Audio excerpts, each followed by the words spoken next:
Assalamu alaikum wa rahmatullahi wa barakatuhu. Man is a social animal. Yes. We all know that. So as we are living in a society, in a community, there are some people we have good relations with. There are some people we are in good terms with them. And there are some people we are hand in glove with them, right? They are our friends. But there are some people we don't have good terms with them. We are at daggers drawn, right? We are enemies, right?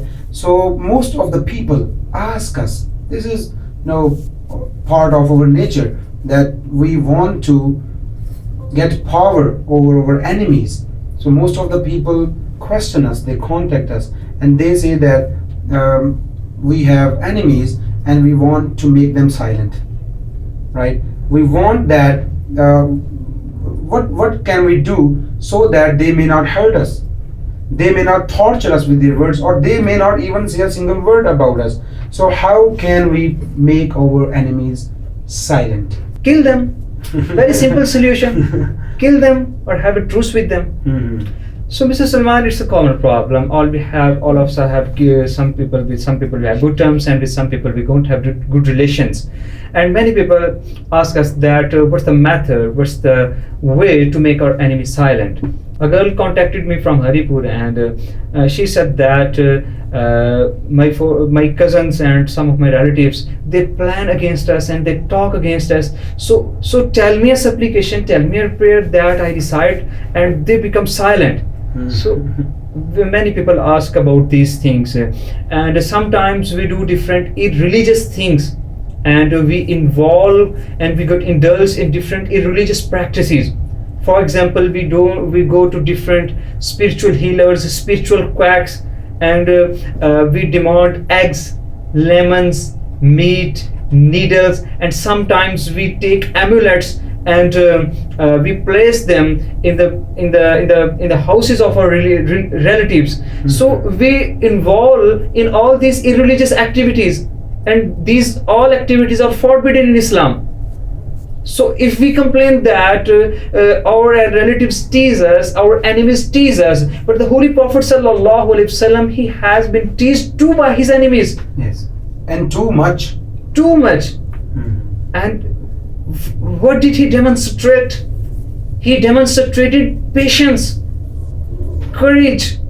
Abu Jahl, Utbah, Sheba, different people, and all of them, they didn't leave any stone unturned to harm Holy Prophet sallallahu alaihi wasallam.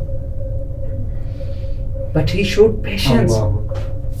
He didn't even pray against them to Allah Almighty. Mm-hmm. And he always prayed that, Allah, please show them the right path. They do not know me. They do not know me. So that's the method. So that is the thing that has been taught by Holy Prophet sallallahu alaihi wasallam. So in these activities, maybe we make our enemies silent, but we have sacrificed our faith. We have sacrificed our faith in Allah Almighty. We have sacrificed our faith in Holy Quran. We have sacrificed our faith in Holy Prophet sallallahu alaihi wasallam. Why do we need these things? Why do we need these supplications? Don't you know Allah Almighty has taught us to demonstrate patience. وَلَنَبْلُوَنَّكُمْ بِشَيْءٍ مِّنَ الْخَوْفِ وَالْجُوعِ وَنَقْصٍ مِّنَ الْأَمْوَالِ وَالْأَنفُسِ وَالثَّمَرَاتِ وَبَشِّرِ الصَّابِرِينَ. Patience is a key to Jannah. Patience is a key to paradise. Why don't we demonstrate patience? So in these activities, there is a possibility we might acquire, we might gain our solution, we might make our enemies silent, but we have sacrificed and we have slaughtered our faith in Allah Almighty. Why do we need all these things? Why do we need amulets? I need to add, there is a story in BA, students read that story, tolerance. Do you remember that? Yes, tolerance. Tolerance is the biggest thing. Tolerance. That you cannot kill everyone you hate. Yes. You have to tolerate. You have to demonstrate tolerance. And patience, yes. And if somebody asks you for apologize, pardon them. So that's not an Islamic thing to make your enemy silent. Don't you know Allah Almighty has taught us different things to protect ourselves from jealousy of jealousies. Allah Almighty says, وَمِن شَرِّ حَاسِدٍ إِذَا حَسَدَ. Seek refuge of Allah Almighty from jealous people. Allah Almighty taught us chapter Al-Falaq, chapter An-Nas. Recite those chapters and you will be protected from all kinds of evils. Allah Almighty taught us different supplications. Holy Prophet sallallahu alaihi wasallam taught us different supplications. Bismillahilladhi la yuzurru ma'asmihi shayyun fil arzi wala fis samai wa huwa as-sami'ul alim. The Holy Prophet sallallahu alaihi wasallam taught us different other supplications to recite.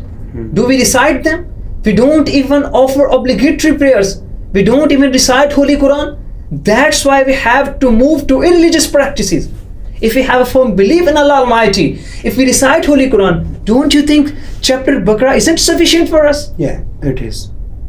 أعوذ بكلمات الله التامة من كل شيطان وهامة ومن كل عين لامة. That supplication has been taught by Holy Prophet ﷺ. How many Muslims know these supplications? How many Muslims recite La hawla wa la quwwata illa billah? La hawla wa la quwwata illa billah. There is no power. Kanzum min kunuzil jannah. It is a treasure from tears of paradise. But we, the Muslims, we don't even recite, we don't even know these supplications. And that's why we indulge ourselves in irreligious practices.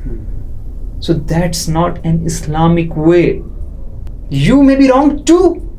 It doesn't mean that the person whom you dislike, he is always on wrong. You may be wrong too.